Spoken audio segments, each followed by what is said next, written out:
grab, come, it's done. That's all it is. That's how fast it is. But of course, I'll try and do it slowly. Now you must move slowly as well. From here, it's in this position, and then it's right through. The technique goes right through the body. It doesn't stop on the surface of the body. You just don't, he's not even there. You just do the technique. The grab comes, and that's done.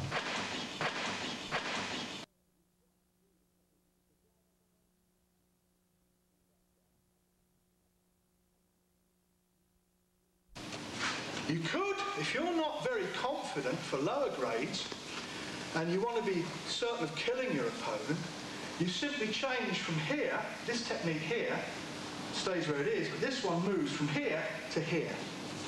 And you just change the fist shape to that fist shape.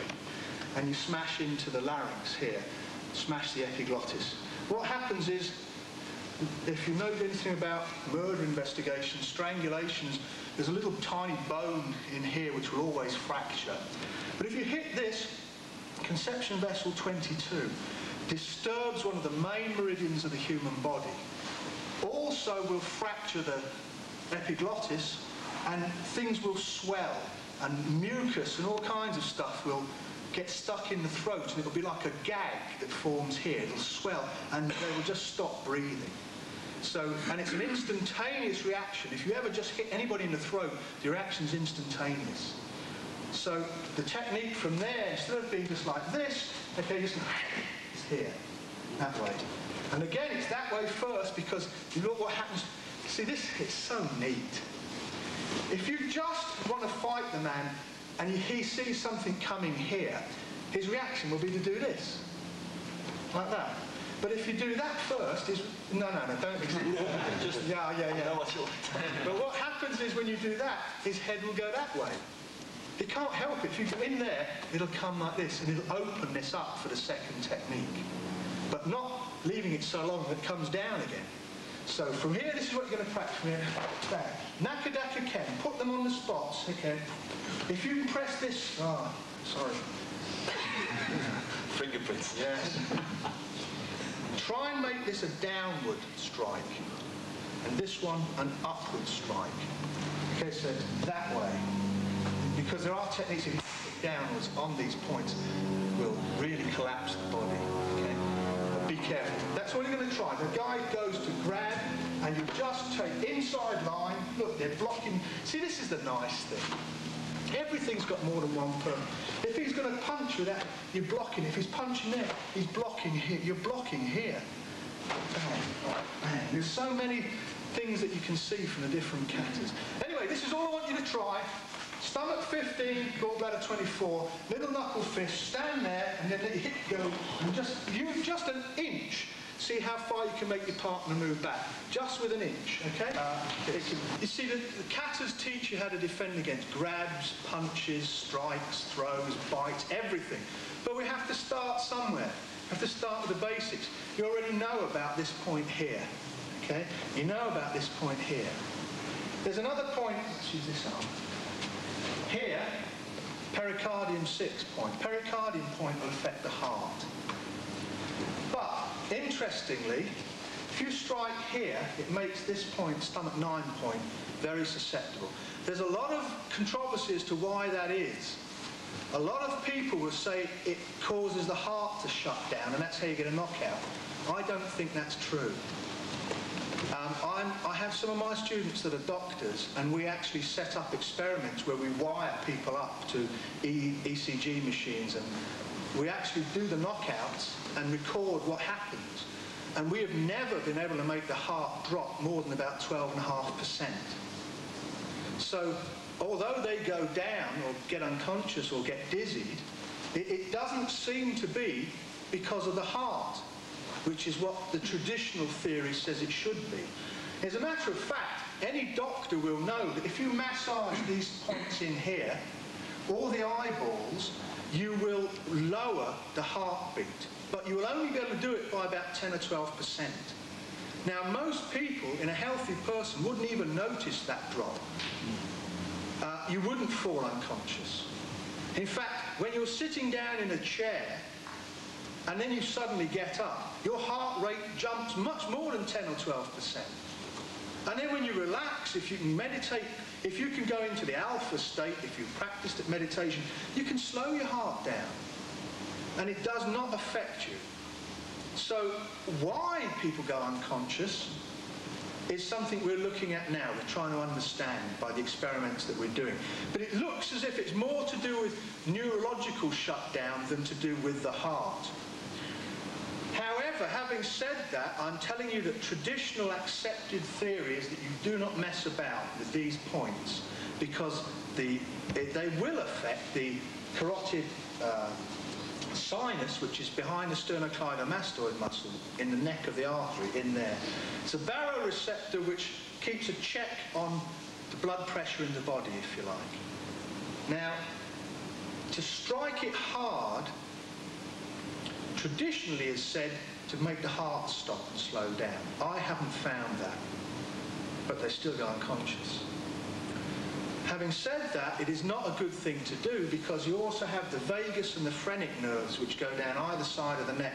The vagus nerve, which affects the heartbeat, and the phrenic nerve, which affects the diaphragm, the way that you breathe. If you break either of those, you can still live, but you'd be uncomfortable, because your heart would be fibrillating and your diaphragm would not be under control properly. If you break both sides, which is what some of these techniques are for, you die. There's no way back from those. So whatever you do not hit these points hard.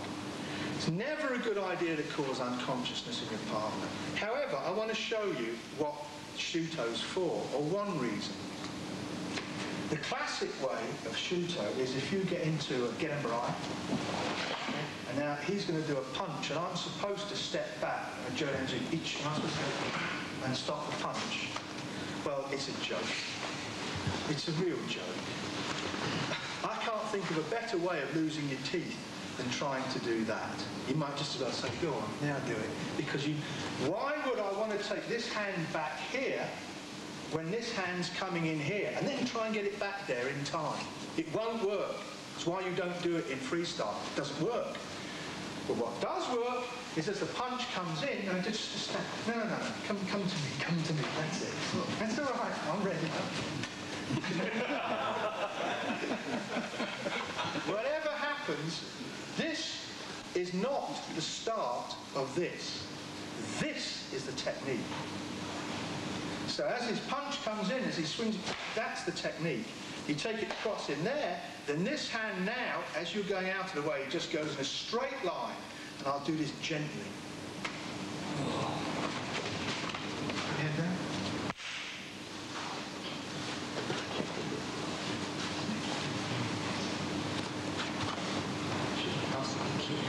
Relax.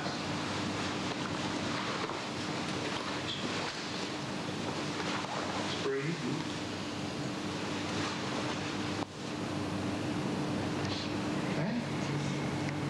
Sit down from there. Can I have you? There, bang, in. There, that is the technique. If he's grabbed, okay, again you want to point here. So this is why this hand is here. This and it's sideways on because you want to go away from that. Cut down, hit, bang, into these points here. Now I'm going that way, which will not cause unconsciousness unless you do it hard. That is not the way to do it. The way to do it is that way. Okay, at an angle that way, not that way. There's the sternocleidomastoid muscle. The whole purpose of that muscle is to protect what's underneath. But the muscle stops here. Look, that's where the muscle stops. So you go in here to the stomach 9 point, in that way. In a direct angle, straight through. And you've seen how dangerous it is. The harder you hit here, the less hard you have to touch here. You can hit hard here and just do this with your fingertips. Personally, we ought to switch the camera off now. Personally, if anyone attacks me, I don't go soft on anything. I'm very gentle. I try and talk them out of it. And I say, please don't hit me, and it's a nasty way of behaving. And if you believe that, you believe anything. Because if anyone is going to hurt you, I think you have a duty to your family and to society to survive. Why should the bad ones survive? Of course, you have to bear in mind the law. The law says you must only use reasonable force. The problem is, courts don't take place where the action is. The investigation takes place afterwards. It's very difficult to say what's reasonable force.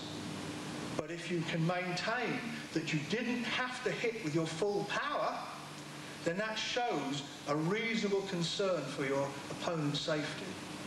So you would do this hard because this can't kill him. This will certainly set him up. So you strike this way very hard, and then this way sufficiently hard. But not with your full power. Okay? Unless you are in a life-threatening situation, and if you know your life is on the line, then I'm afraid if it's between you and the other guy, you just want his head to be somewhere over there. Okay, so you do it with everything you've got, but you have to act responsibly. So the technique again, here, again, this is against the grab, but it doesn't have to be. You must move away from here, so you can, and you can see what happens. You hit here, like that, and that arm goes like this. His head opens up, and then bang, you smash it in. But you don't do it focused. You do it what I call heavy hands. You do it, well, I won't, but you do it very limply and just let it go through, okay? All right, you got it. We'll just try that. Please do not, listen, do not hit those points hard, okay? This technique here is done in an action in towards your body, okay? Because of the energy flow in the arm. You don't want to do that, you want to do that. And you can see the effect it has. It'll lift the jaw and it'll set this bang up for that. And remember, it's not this. There is a technique that way, which I teach, which takes out a point there, and a point there, which is totally devastating. But this technique is simply from here, and it's almost a straight line, going out that way. Heavy hands, okay? Teki Shodan. Most people think it's the most boring kata in the whole of karate. I'll tell you, it's the most deadly. There is no kata more dangerous, more savage than Teki Shodan. In fact, the only purpose of this kata is to severely cripple and damage or even kill your opponent. There's nothing nice in this kata at all. So Chokimotobu's favourite kata. There is somebody that insists that this kata is only grappling techniques. I won't mention his name because I don't want to embarrass him. But he says there are no strikes in it, and the Kyusho isn't in this kata, it's just grappling techniques. So I would simply point out to him that Chokimotobu himself said he has to be very careful with his kata because he once broke his opponent's thigh with one of the kicks. Well, it doesn't sound like grappling to me. Of course, I might be strange, but I think kicking is not part of grappling. It's part of Kyusho. So let's have a look and see what we're doing. We're going to start by assuming that this tells you a story. This move is the same as this move, this move, this move, this move, and this move. They all tell you the same thing. Somebody's grabbed you and you don't want them to let go. They always mean that. Sometimes they mean other things as well. But let me show you. From here, he's grabbed. Where's the danger? Exactly. So what do I want to do? Move away from the danger. So I put my hand here like it tells me in the kata. And I come from here. There's my opening move from the kata. Isn't that better than just standing there saying, well, not for anything really. But it's even better than that. I just rub it. I did it gently and I didn't move because this is what the kata does, actually, from here, this way. As you move, you drop down this way. Your foot goes across. And up here to here. Why bother moving your foot? Let me show you why. Maybe he's a strong, big, strong guy. If you remember earlier on in this seminar, I was trying to tell you about dropping your body weight into your technique, yes? Do you remember? Dropping from here, then this bit, drop. Look where my hands are and what happened to him. My hands are still here. In reality, they'd be here. But he wouldn't be able to use that arm again. Every tendon would be torn. But it's even better. The kata goes from here. This foot then moves. Up here, up. Some people do a kick. Most people swing the leg. Nobody knows what they're doing. I'll show you what you're doing. From here, this knee comes up here. And then you go out. We'll watch. From here, there's the danger. There. Now watch what happens to his head when I put my hands down. Where's it come? And what's my knee going to do next? Bang. Then out. Here. To finish with. This is only one. This is the nice version. The hard ones come later. But watch. From here, this is the trick. The point here. You must cut into that point. See, if I don't have my hand here, it won't work. So I must do this. Then I turn it and I push. Then I drop my body weight. The other reason for that is if I just stand here without moving and I do this, I can't kick him. Can you see? My leg's in the wrong place. I have to be across here to get a good kick at his head. So this is what we're doing. From here, this there. Now, as I pull this towards me, my knee comes up this way. So when you practice it, don't do that at the same time. See, every time it brings the head in as your foot comes up. Then you go down into a stance here and simply twist them away. That's the first, least dangerous version, which you can. And if he's a good fighter, he'll try and twist away, and you'll be trying to do that, and it won't. The technique won't work properly. But there's a trick. If his arm straightens, okay, and you can't do this technique, you simply move your elbow onto that point here, hit it there, and they go down just the same. Very easy. You're never in any problem with it. This is why this move, one hand on the other, happens so often in all the katas, because once they put their hands on you, you should have won that fight. You want them. I'd almost say, please grab my wrist, please. So then I know I'm going to win. Okay, but this is what, another thing that you're doing the technique like this, and you're pulling it down, and it will work. But watch, if I press this point here, yin and yang, you press one against the other, here, just lightly here, okay, and then if I turn my hand, it's much easier. He'll go down a lot easier. Okay, watch again. If his arms are like that out and I'm pushing, just stand up. You're going to have to go. Stand up. Fight it. Stand up. Yeah? But if I do this, he's going to go. Okay, so remember now when you practice, use your feet. Step with, we use the other hand.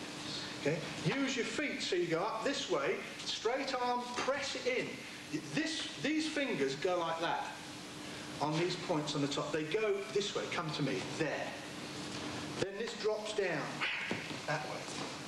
Okay, and then bang, and then out of the fight. Yes? Okay, maybe he's a really big guy. And you're doing this, and it doesn't start to work. So you're here like this, and you're in this position, and it's not quite working. Okay, so then you take this foot, and instead of kicking him in the head with it, because he's not there, you take the point out here. Okay, so you just go there, takes that point, and then takes him down. Right? So the technique is from here, this way around here. See, he's trying all the time to take his hand off, because he knows what's coming. That's why this is important. If you don't have this on here like this, okay, he's going to slip his hand off, and it doesn't matter, because if he slips his hand down, bang, you go into different techniques. But you really want this from around here like so, here, and then take that point out, just to the, above the knee. There are 2 points here, just there and just up there, spleen points. So this technique is done over like so down here. But now maybe he's starting to fight back. So you then out here with either your toes or whatever. That will bring his head this way. Then you step down, okay?